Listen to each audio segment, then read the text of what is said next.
Welcome back to Crush Medical. We're moving forward here. We've got another high yield, medium difficulty psychiatry board question. Let's just jump right into it. 40-year-old man is brought to the emergency department after several days of hearing a single voice accuse him of being the devil and saying he deserves to die. He has no prior psychiatric history or even substance abuse. 2 weeks ago, he witnessed a fatal car accident, and since then, he has been withdrawn and constantly fearful. Which diagnosis best explains this presentation? So this is actually a very high yield question, and we'll break it down one by one. So let's just quickly take a look and see what's going on here. 40-year-old man, 2 weeks ago he witnessed something really alarming, which is a fatal car accident.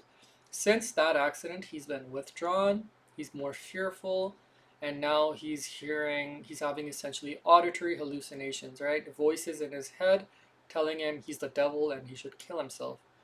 And prior to this, he has no past psychiatric history or even substance abuse, which is really assuring, but also helps us point us in the direction of this patient's diagnosis, right? So let's kind of see what's going on here.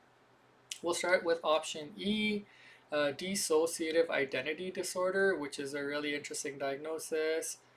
In this case, it would be incorrect here, right? So dissociative identity disorder is essentially deals with the idea that somebody cannot recall who their identity is, and they might present in a way, for example, they might just say a 40-year-old man who is now in the clinic who cannot recall his past medical history. People are calling him different names. He doesn't recall those names. So it kind of implies that this person left behind their previous life and they just cannot recall their identity. They're suffering from possibly amnesia.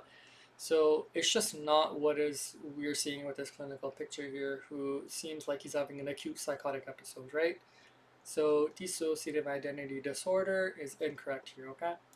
Our next option is PTSD, which is in fact a really interesting diagnosis, and there are some components that fit this clinical picture.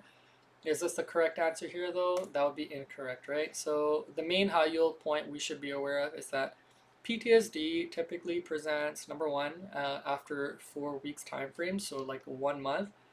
So if you have symptoms of PTSD or symptoms that are existing greater than 4 weeks, we call that PTSD, right? And something else, PTSD, again, the clinical picture, who, like, sure, we can talk about somebody who's witnessed a car accident. PTSD, usually how they like to ask this on the boards is maybe there's a war veteran or a military soldier who is actually recalling prior events. So that's how they describe it, right? They'll say that he's having flashbacks and like he remembers 6 months ago something happened or 10 years ago something happened. And because of those flashbacks, they're actually having poor sleep, nightmares, and developing anxiety and depression, right? So that is how PTSD typically likes to present on the board. So, and again, greater than 4 weeks, right? So in this case, it's just not the option here because our patient, 2 weeks ago, he witnessed something and now he's developing psychotic symptoms. The time frame is very important here again, okay? So let's kind of keep moving forward and see what the other options are. The next one is schizophreniform disorder, which is basically essentially stage of schizophrenia development itself. And this will be incorrect here, right? So this requires symptoms, psychotic symptoms greater than 1 month, but less than 6 months, right?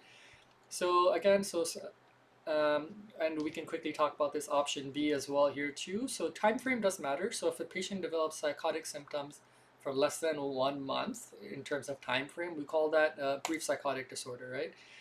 Which is what this correct diagnosis here is.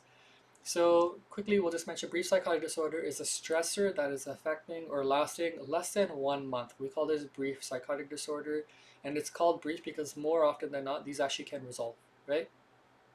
Now, if it lingers more than 1 month and under 6 months, now we call that schizophreniform disorder, right?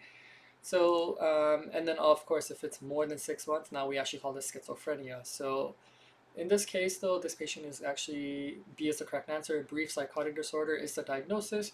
He has new onset auditory hallucinations with paranoid derogatory content appearing from a major stressor and lasting less than 1 month fits best.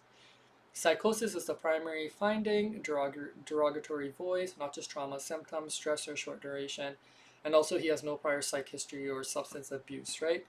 So in this case, this is the correct answer. And we will also see why acute stress disorder is incorrect, right? Which would be in relation to PTSD, right? So PTSD is greater than 1 month. Acute stress disorder falls less than 1 month. But what's the big, then this is the big distractor here, right? Acute stress disorder. Why? It's because they actually have these signs and symptoms of intrusion, avoidance, dissociation, and arousal. That is really, really interesting because they will actually describe that.